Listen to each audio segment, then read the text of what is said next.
2002, Chubasco was coated with multiple coats of epoxy in an effort to slow down the deterioration that had been going on since she was built.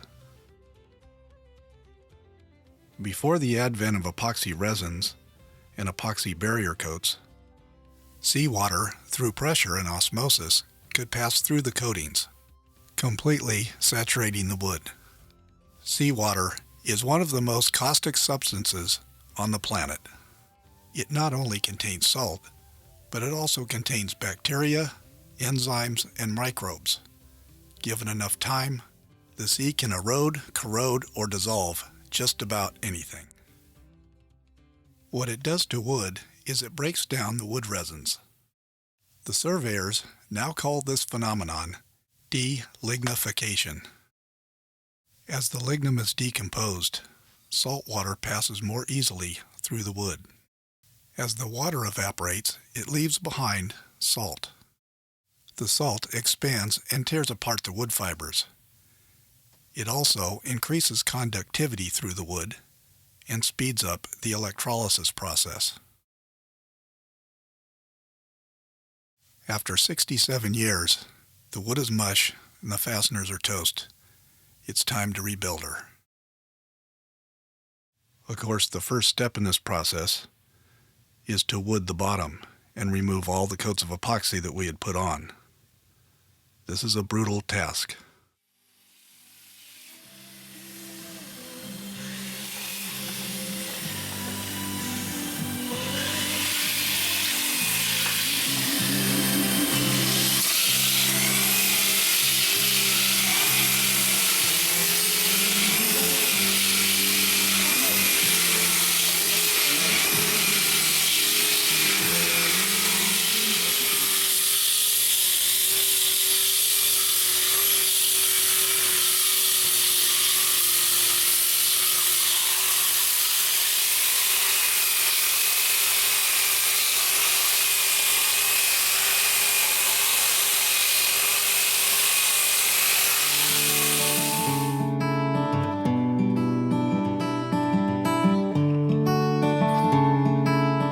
Now that the coatings are removed, we can see where the fasteners are and the frame stations.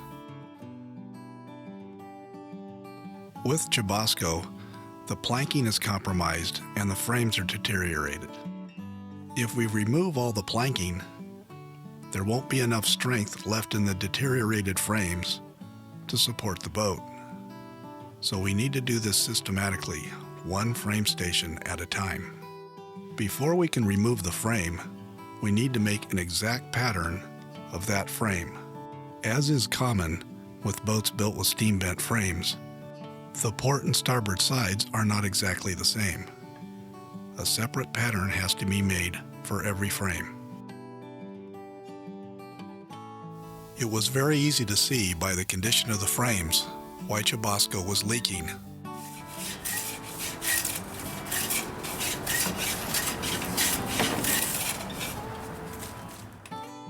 After the patterns are made, the frame and the floor and floor fasteners can be removed. We have found that heat works very well to free up the metal parts.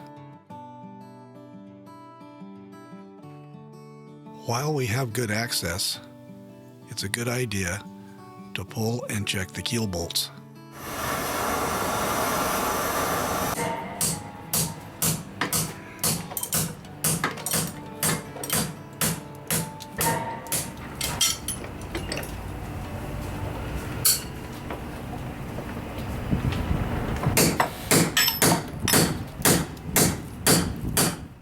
We laminate the new frames using these adjustable laminating clamps. I invented these clamps over 30 years ago, and they have laminated literally thousands of frames.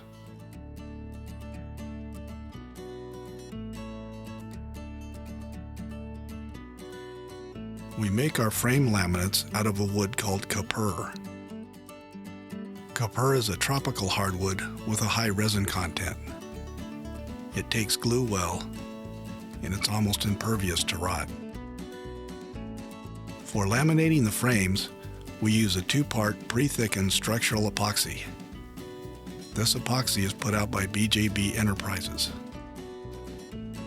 This is a friendly epoxy with a 1:1 mixing ratio. At 70 degrees, it has about a 1-hour working time with a 6-hour cure time.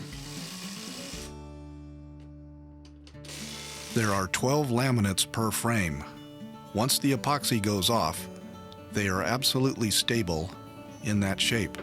They are also much stronger than the original frames.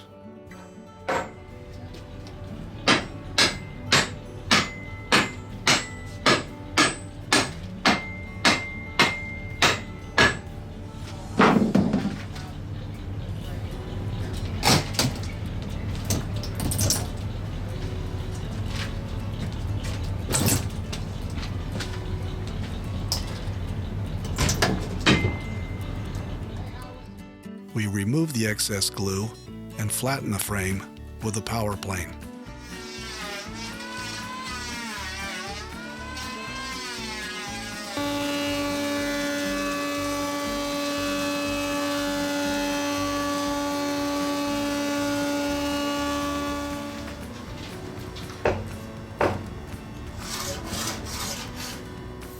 You will notice here that we curve the feather scarf.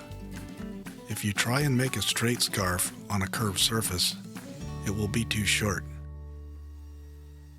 We like the scarf to be about 10:1. On Chubasco, she has 3-inch thick frames. That means the scarf needs to be 30 inches long.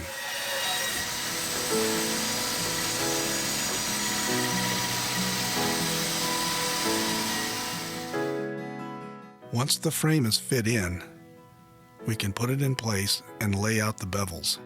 You can see that we use our pattern every step of the way.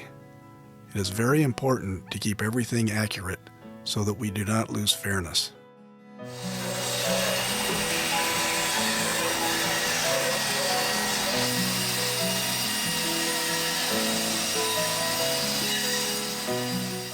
You can see here that we have laminated on the inside of the frame a fiberglass reinforcement.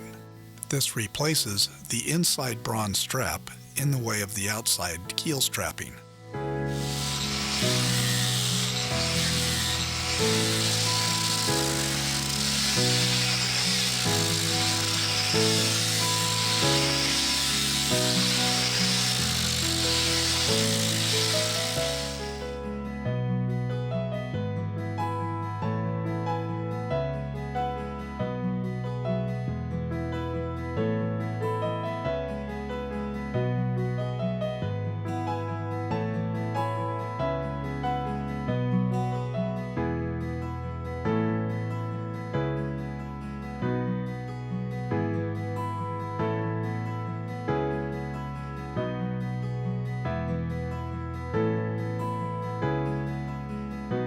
Once the frame is glued and secured into place, we can go on to the next frame station, and the process starts all over again.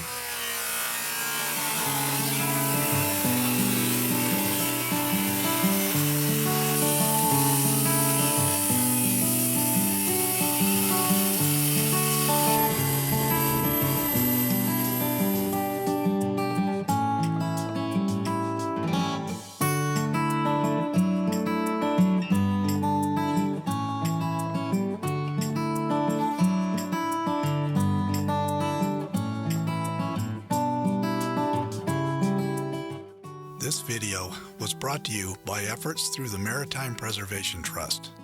Don't forget to subscribe, and please visit our website.